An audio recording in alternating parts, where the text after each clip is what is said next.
ओम श्री गणेशाय नमः। श्री ब्रह्मदेवाय भी नमः।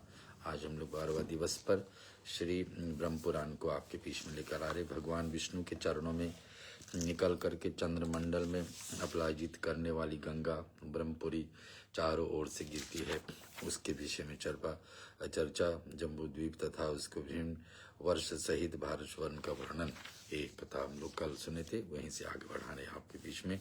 श्रवण करिए। हरि ओम। वह जम्बू वृक्ष के इस द्वीप के जम्बूद्वीप नाम पड़ने का कारण पड़ी। उसके फल विशाल गजराज के बराबर होते हैं। वे गंधमादन पर्वत पर सब ओर से गिर करके फूट चढ़ती हैं। उनके रस से वहाँ जम्बू नाम की नदी बहती है। वहाँ के निवासी उसी नदी का जल पीते हैं। उसके पीने से लोगों को शरीर और मन स्वस्थ रहते हैं। उनके खेद नहीं होता है, उनसे शरीर में दुर्गंध नहीं आती है तथा उनकी इंद्रियां कभी क्षीण नहीं होती है। जम्बू के रस को पाकर उस नदी के तट के मिट्टी जम्बू नद नामक स्वर्ण के रूप से परिणित हो जाती है, जो सिद्धि के आभूषण के काम आती है। मेरु से पूर्व भद्राश और पश्चिम में केतुमाल वर्ष, इन दोनों के बीच में इलावृत वर्ष, मेरु के पूर्व में चतुर्स्य, दक्षिण में गंधमादन, पश्चिम में रेभाज तथा उत्तर में नंदनवन है। इसी कारण से भिन्न भिन्न दिशाओं में अरुणेद, महाभद्र, असितोद तथा मानस, ये चार सरोवर हैं जो सदा देवताओं के उपभोग के आते हैं। शांतानु, चक्रुजुष, क्रूरी, माल्यवान तथा वेकंग आदि पर्वत मेरु के पूर्व भाग में केशलाचर में रूप स्थित हैं। त्रिकूट, शिशिर, प्रतंग, रुचक तथा निषिद्ध आदि दक्षिण भाग के केसर पर्वत है। शिखवास, वेदर, कपिल, गंधमादन और जरूदी आदि पश्चिम भाग के केशारल है। और शंखखट, कूट तथा ऋषभ, हंस, नाग तथा कलाचर आदि अन्य पर्वत का उत्तर भाग का केसर राचल है। मेरुगिरी के ऊपर 14,000 योजन के विस्तार वाली एक विशाल पुरी है, जो ब्रह्मा जी की सभा कहलाती है। उसमें से सब ओर से 8 दिशाओं में और विदेशियों में इंद्र आदि लोकपालों का विख्यात नगर है। भगवान विष्णु के चरणों से निकल करके चंद्रमंडल को अपलावित करने से गंगा ब्रह्मपुरी के चारों ओर से गिरती है। वहां पर गिर करके वे 4 भागों में बट जाती है। इस समय उनकी क्रमशः सीता, अलकनंदा, जशु और भद्रा नाम होती हैं। पूर्व और सीता एक पर्वत से दूसरे पर्वत पर होती हुई पूर्वती भद्रशवश के मार्ग में समुद्र में आ मिलती है। इसी प्रकार से अलकनंदा दक्षिण पते भारतवर्ष में आती है और वहाँ 7 भेदों में विभक्त होकर के समुद्र के मिल जाती है। यशु की धारा पश्चिम में संपूर्ण पर्वत को लांग करके केतुमाल वर्ष आती हैं और वहाँ समुद्र में मिल जाती हैं। इसी प्रकार से भद्रा उत्तराधिकारी तथा उत्तर कुरु और लांग करके उत्तर समुद्र मिलती है। माल्यवंत और गंधमादन पर्वत नीलगिरी से ले करके विशद पर्वत फैली हुई है। उन दोनों की मध्य भाग में मेरु कर्णिका के आकार में स्थित है। भारत के तुमाल, भद्राज तथा कुरु ये दीप लोक रूपी कमल के पत्र हैं। जटर और देवकूट ये 2 मर्यादा पर्वत हैं। ये नील से निषद पर्वत तक उत्तर दिशा दक्षिण फैली हुई है। ये दोनों मेरु के पश्चिम भाग में पूर्वत स्थित हैं। त्रिशृंग और जारूदी ये उत्तर दिशाओं के वर्ष पर्वत हैं, जो पर्वत से पूर्व से पश्चिम और समुद्र के भीतर तक चले गए हैं। ब्राह्मणों, इस प्रकार से मैंने मर्यादा पर्वतों का वर्णन किया है, जो मेरु के चारों ओर 2-2 करके स्थित हैं। मेरू पर्वत के सब और जो केसर पर्वत बतलाए गए हैं उनकी गुफाएं बड़ी मनोहर हैं, जिनमें से सिद्ध और चारण निवास होते हैं। वहाँ पर सुरभ वन और नगर है। लक्ष्मी, विष्णु, अग्नि, सूर्य तथा इंद्र आदि देवताओं बड़े बड़े मंदिर हैं वहाँ पर। उनको किन रोज से है सेवित है। उन पर्वतों को रमणीय गुफाओं में गंधर्व, यक्ष, राक्षस, दैत्य और दानव दिन रात विहार किया करते हैं। वे पर्वत इस पृथ्वी के स्वर्ग माने गए हैं। वहाँ पर धर्मात्माओं के निवास से पाप मनुष्य सैकड़ों जन्म धारण करने पर भी वहाँ नहीं आ सकता है। भद्राशवर्त में भगवान विष्णु हवग्रीव रूप में विराजमान हैं। केतुमाल के 12 भारतवर्ष में कच्छप तथा उत्तर कुरु में मत्स्य रूप है धारण करते रहते हैं। सर्वेश्वर भगवान श्री हरि सर्वस्वरूप तथा विश्व रूप में वे सर्वत्र सुशोभित होते हैं। अखिल जगत के स्वरूप भगवान विष्णु सबके आधारभूत है। और किम पुरुष आदि जो 8 वर्ष के हैं उनमें से शोक, आयास, उद्वेग तथा क्षुधा का भय आदि दोष नहीं है। वहाँ की प्रजा सब प्रकार से स्वस्थ, निर्भय तथा सब प्रकार से दुखों से रहित हैं। उन सब की सिद्धत आयु 10-12 हजार वर्षों की होती है। इन स्थानों में पृथ्वी के क्षुधा, पिपासा आदि अन्य दोष भी नहीं प्रकट होते हैं। इन सभी वर्षों में से 7 कुल पर्वत हैं जिनसे सैकड़ों नदियां प्रकट होती हैं। और समुद्र के उत्तर और हिमालय के दक्षिण जो देश है उनका नाम भारतवर्ष है। समुद्र के उत्तर और हिमालय के दक्षिण के उसी में राजा भरत की संतान तथा प्रजा रहती है। उसका विस्तार 9000 योजन है। भारतवर्ष कर्म भूमि है। वहाँ पर इच्छा अनुसार साधन करने वाला स्वर्ग तथा मोक्ष प्राप्त होते हैं। भरत में महेंद्र, मल्य, संग, शुक्तिमान,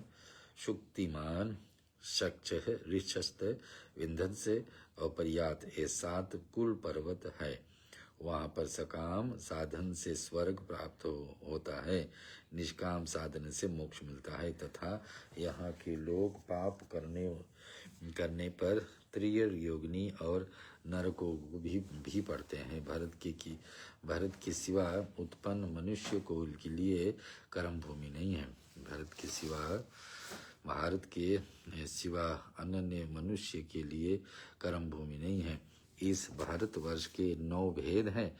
इंद्रदीप, कसेतुमान, त्रामवर्णन, ग्राबिस्तान, नागदीप, सौंदर्यदीप, गंधर्वदीप, वारुण द्वीप तथा समुद्र से घिरा हुआ यह 9वां द्वीप भारत है। यहाँ 9वां द्वीप दक्षिण से उत्तर तक 1000 योजन लंबा है।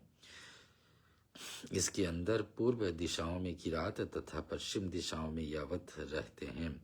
मध्य में ब्राह्मण, क्षत्रिय, वैश्य तथा शूद्र जाति के लोग रहते हैं, जिनके क्रमश यज्ञ, युद्ध, वाणिज्य तथा सेवा ये 4 रीतियां हैं। शरदूत, सतजल और चंद्रभाग, चनाव आदि नदियां हिमालय की शाखाओं से निकलती है। वेद, स्मृति अथा आदि सरिताओं को उद्रम परियात्र पर्वत है। नर्मदा और सुरमा आदि नदियां विंध्या पर्वत से प्रकट हुई हैं। और तापी, पयोष्णी, निर्वेदना तथा कावेरी आदि सरिताएं ऋषि की शाखा से निकलती हैं। इनकी नाम श्रवण करने मात्र से ही सब पापों को हर लेता है। गोदावरी, भीनमरथी तथा कृष्णवेणी आदि पापनाशिनी नदियां सह पर्वत की संतातें, कृतमाला, त्रामपर्णी आदि का उद्गम स्थान मल्ल पर्वत है। त्रिसंध्य, ऋषिकुला आदि नदियां महेंद्र पर्वत से प्रकट होती हैं। ऋषिकुला और कुमारा आदि नदियां शुक्तिमान के शांख पर्वत से निकली हैं। इन नदियों को शाखाभूत सहस्त्र उपनदियां भी हैं।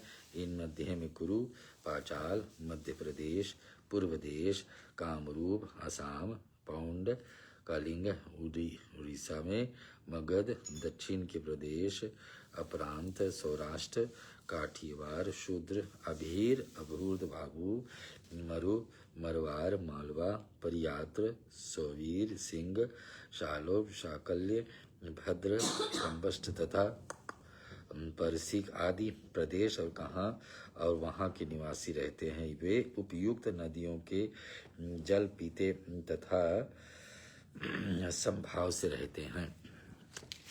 उसकी परदेशों के लोग बड़े सौभाग्यशाली एवं हष्टपुष्ट हैं। वो उन सब का निवास भारतवर्ष में ही है। महामुनि, सतयुग, त्रेता, द्वापर, कलयुग ये 4 युग भी इस भारतवर्ष में ही होते हैं, अन्यत्र कहीं नहीं होते हैं। यहाँ पर लौकिक लाभ के लिए यति तपस्या करते, यज्ञ करता, अग्नि में आहुति डालते तथा दाता आदर पूर्वक दान देते हैं। जम्बू द्वीप में मनुष्य सदा अनेक यज्ञों द्वारा यज्ञ में यज्ञ पुरुष भगवान विष्णु को यजन करते हैं। अन्य द्वीपों में दूसरे प्रकार की उपासनाएं हैं।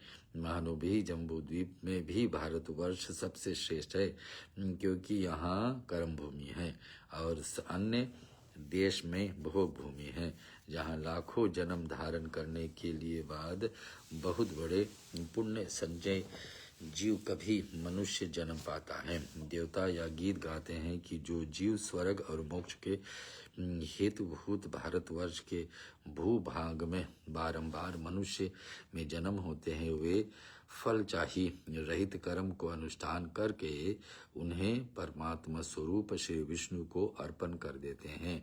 ये धन्य है और जो इस कर्म भूमि में उत्पन्न और सत्य कर्मों के द्वारा अपने अंतकरणों को शुद्ध करने के भगवान अंत में लीन हो जाते, उनका जीवन धन्य है। हमें पता नहीं कि इस स्वर लोक की प्राप्ति कराने से पुण्य लोक छीन होने पर हम फिर कहाँ देह धारण करेंगे। वे मनुष्य जो भारतवर्ष में जन्म लेकर संपूर्ण इंद्रियों को संपन्न और धन्य है, हे वीरपरो, ये 9 वर्षों के युक्त जम्बूद्वीप के वर्णन किया गया है। उसका विस्तार 1 लाख योजन है, तथापि यहाँ संक्षेप से ही बताया गया है। जम्बूद्वीप को तो गोलाकार के चारों ओर से घेर करके खारे पानी के समुद्र स्थित है। उसका विस्तार भी 1 लाख योजन है। पल्लेच आदि 6 द्वीपों को वर्णन और भूमि का मान। लोमर्षि कहते हैं कि इस प्रकार से जम्बूद्वीप खारे पानी के समुद्र से घिरा हुआ है, उसी प्रकार से उस समुद्र को भी घेर करके पलक्ष द्वीप स्थित है। और जम्बूद्वीप के विस्तार 1 लाख योजन के गया थे। पल्यच द्वीप का विस्तार सुनने में से 2 गुना है। पल्यच द्वीप के स्वामी राजा मेघतिथि 7 पुत्र हुए। उनके ज्येष्ठ पुत्र का नाम शांतमय है, उससे छोटे का क्रमश नाम है और शिशिर है, सुखदेव, आनंद, शिव, क्षेमक तथा ध्रुव। ये सभी पलच द्वीप के राजा हुए हैं। इन्हों का नाम पर उसे उस द्वीप के 7 वर्ष उनकी सीमा बनाने वाली 7 ही वर्ष पर्वत है। उनके नाम बतलाया गया, सुनो। गोमेद, चंद्र, नारद, दुंदुभि, सोमक, सुमना तथा वैभाव ये 7 वर्ष पर्वत हैं। इन रमणीय पर्वतों पर देवताओं और गंधर्व सहित वहाँ के प्रजा निवास करते हैं। उन सब के पवित्र जनपद वीर पुरुष हैं। वहाँ किसी को मृत्यु नहीं होती है, मानसिक चिंताएं तथा व्याधियां भी नहीं सताती है। वहाँ हर समय सुख मिलता है।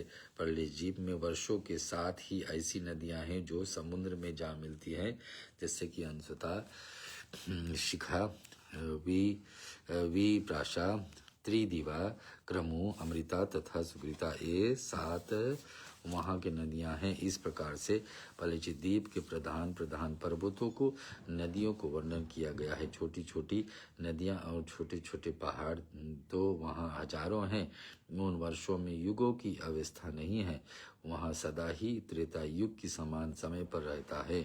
परिजद्वीप से लेकर के शाकद्वीप तक लोग 5000 वर्ष तक निरोग जीवन व्यतीत करते हैं। इन द्वीपों में वर्णशम विभाग पूर्वक 4 प्रकार के धर्म हैं तथा वहाँ 4 ही वर्णन हैं, जिनके नाम इस प्रकार से आयक, कुरु, विवश तथा भावी। इति श्री ब्रह्मपुराण भाषा टीकायां पलक्ष आदि 6 द्वीपों का वर्णन और भूमिका का मान कथा संपूर्ण। बोलो ब्रह्मदेव भगवान की जय।